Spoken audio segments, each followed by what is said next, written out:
Hello, and welcome to an SPS training video.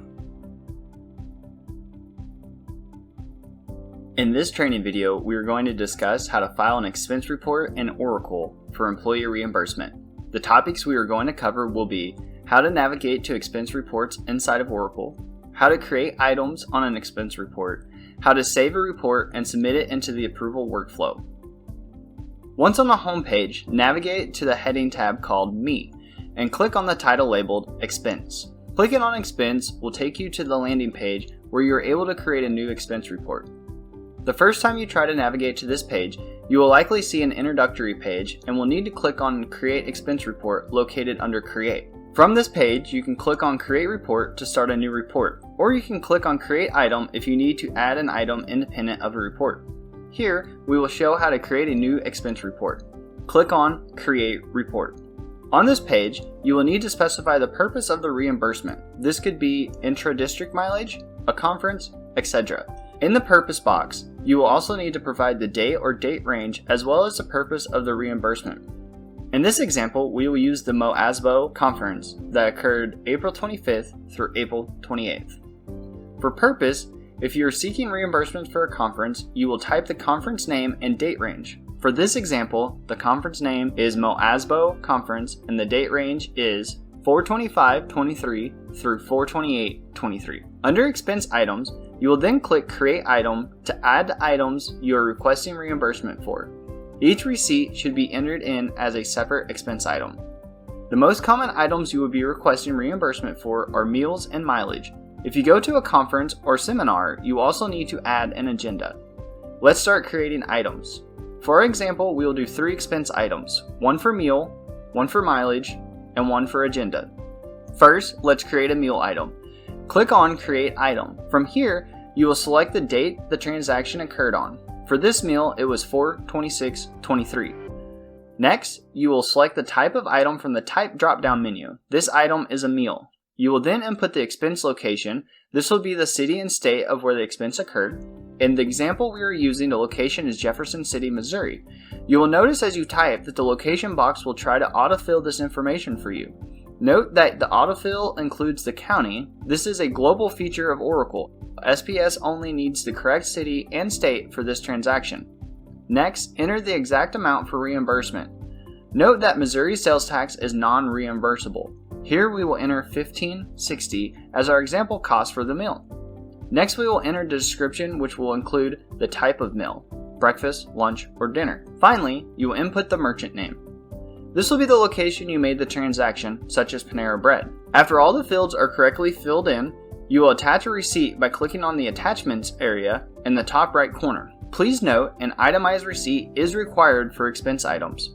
Once the itemized receipt is added, add in the correct GL account number by clicking the blue magnifying glass and adjusting the drop-downs if necessary.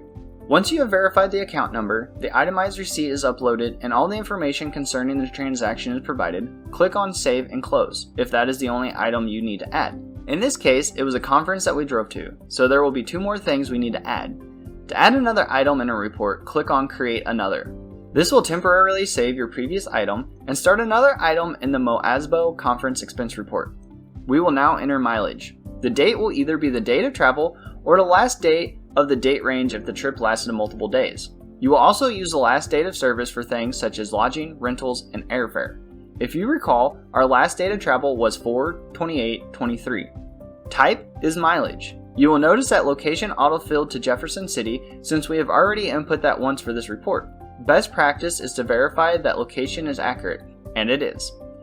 For amount, you will enter the calculated mileage reimbursement using the appropriate SPS travel rates, which differ between in-district and out-of-district travel. For this example, we will input $30. For description, put the purpose of the mileage or add any details. For mileage, you will enter the merchant as N/A for not applicable. Under Attachments, you will put a screenshot of a map showing the total distance traveled in which you are asking for reimbursement. Google Maps is one example of a source you can use for this. If you are submitting intra-district mileage, this is where you would attach your mileage reimbursement form. The account number will carry over from the last item, but please verify the account number is accurate. If this is all the items you are asking for reimbursement on, you will now click Save and Close. However, since this is a conference, you will have at least one more required item to add, which is the agenda. To add the agenda, you will create another item with $0 as the expense amount. Once again, you will click on Create Another. Both the meal and mileage items are temporarily saved, and you will start a third item for this report. For this, we will input the conference agenda itself as an item. The date will be the date of the conference, or if multiple days, the date on which it ended. For our example, this was 4/28/23. The type of item will be Agenda. Once again, location autofilled, though make sure to verify that it is accurate. For amount, enter 0. The description will be the agenda of the conference. The merchant name will be N/A as you did not purchase anything. In attachments, you will attach a file or a link to the agenda. Leave the account number the same as the other conference expenses. Finally, if that is all the items you are submitting for reimbursement, click on the Save and Close button at the top of the page. Once all of the expense items for this expense report have been added, select Save at the top right. The last thing required before you can submit is check the box I have read and accept the corporate travel and expense policy. This is a hyperlink that will take you to the business service page where you can view the travel policy.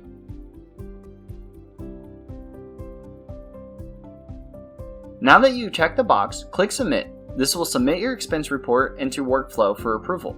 After submitting, the process is complete. That concludes the training on how to file an expense report in Oracle for employee reimbursement. Thank you for watching.